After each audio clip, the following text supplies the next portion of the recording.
Hello and welcome back to another update. In this one we'll be covering the latest developments on the front line since my last update. So starting out, we have some developments in the village of Piatychatki, and because this is a difficult name for me to pronounce, I'll just call it Hatki. So the village of Hatki has been under fighting for a long time. Over the past 2 days there's been a lot of fighting in this village, to the point that it changed hands a couple of times. The Ukrainians took it, then the Russians recaptured it, then the Ukrainians recaptured it, then the Russians recaptured it, and then again the Ukrainians recaptured it. However, according to the information I have, the last time they recaptured it, the Russians launched upwards of 100 TOS missiles into the village, completely leveling the whole village, as well as all of the Ukrainian units within it. So essentially how this battle enveloped was that the Ukrainians first attacked Lukove, capturing the village, and then moving from there towards Khatki, as well as moving down the main road towards Khatki. So they were attacking from two directions, after which the Russians withdrew to Bianchi, which is here Bianchi, towards Bianchi to the west, after which they launched a lot of artillery strikes on Khatki and the Ukrainian troops there, which forced them to withdraw, after which the Russians retook the village. And as that happened, the Ukrainians started launching artillery strikes against Khatki, after which they withdrew again, and then the Ukrainians started advancing towards the village, after which the Russians then launched another artillery strike as well as airstrikes this time around, after which they went back to recapture it. Then the Ukrainians were forced to withdraw again, after which they launched their own artillery strikes and take the village again, after which the Russians then launched the TOS-100 rockets, ending the battle with that, as they saw that they could not hold the village as the Ukrainians were set on taking it. Meanwhile, another battle was raging on to the south of Novodonilivka in the direction of Robotyne, as the Ukrainian forces started advancing southwards in the direction of the village of Robotyne again. However, similar to the last attempts, the Ukrainians ended up getting hit by a lot of artillery strikes, anti-tank gun missiles, helicopters, and so on, completely destroying their attempts at advancing. And that could very well be in the direction of this video, some mines in the way, or just clearing the road for itself. But in the end, it didn't work out as planned, because I don't think anyone would plan destroying your own vehicle, especially at the front line. So generally the situation doesn't look too good at this part of the front line, because of the way the Russian defenses are just too prepared.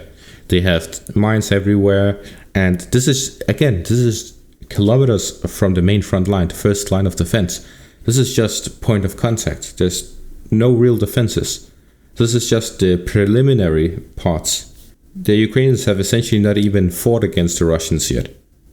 They're just advancing through fields where the Russians launch artillery, multi-launch rocket systems, aircraft, helicopters, grad systems. All of these things, they just keep getting hit by them as they try to traverse through minefields.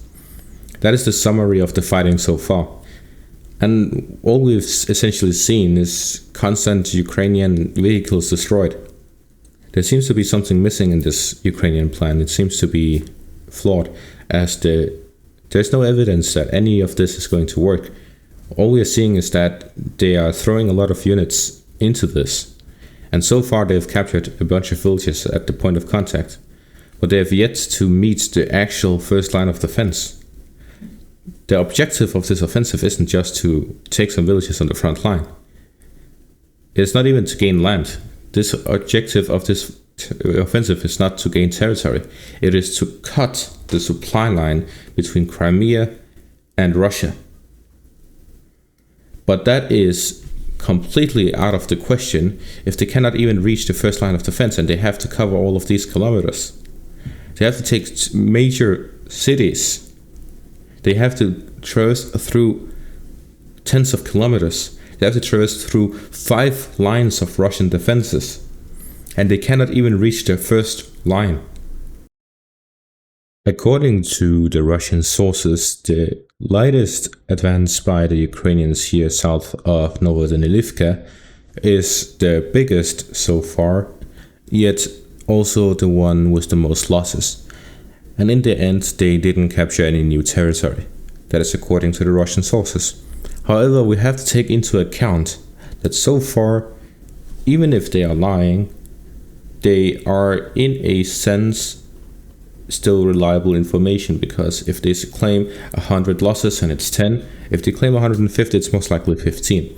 That is this kind of general assumption we have to make due to the incapacity to take real information from the front line.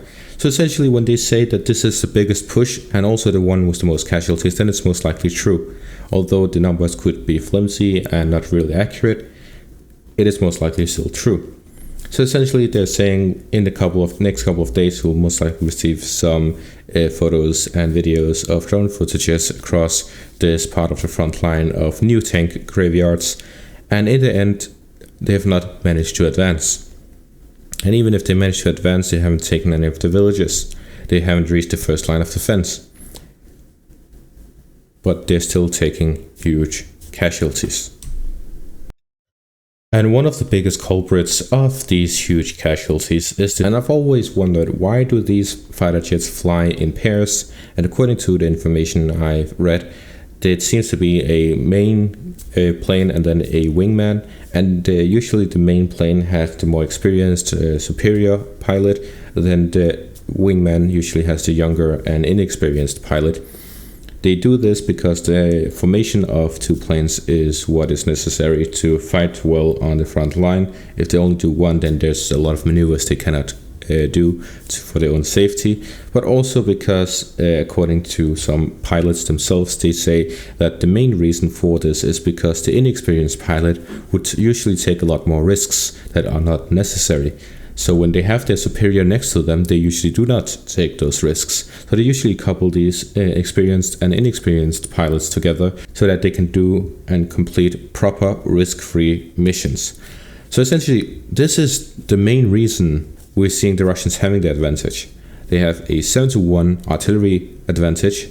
They have complete air superiority with both fighter jets and attack helicopters by the front line, just committing to their missions without any issue, because the Ukrainians do not have the means to shoot them down. So essentially what we're seeing is an overwhelming advantage to the Russian forces, because the Ukrainians do not have the equipment, they do not have the manpower to negate this advantage.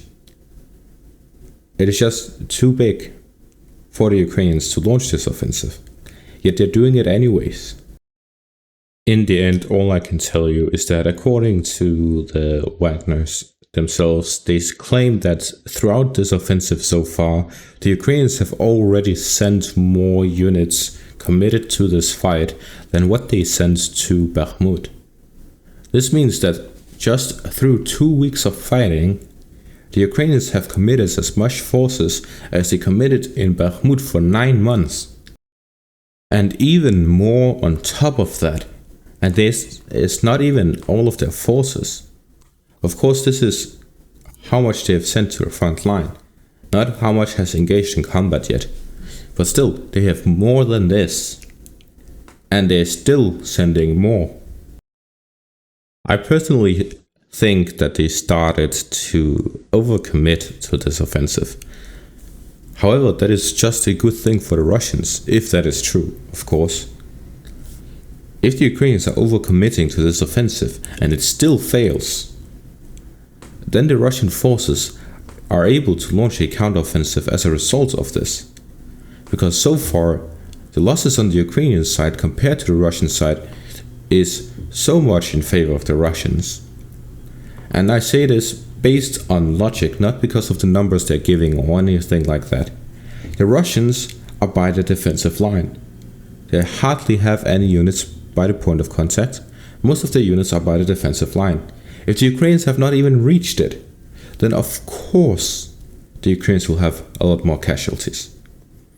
Even if it isn't in personnel, because of the new Western equipment that is supposed to keep the personnel alive.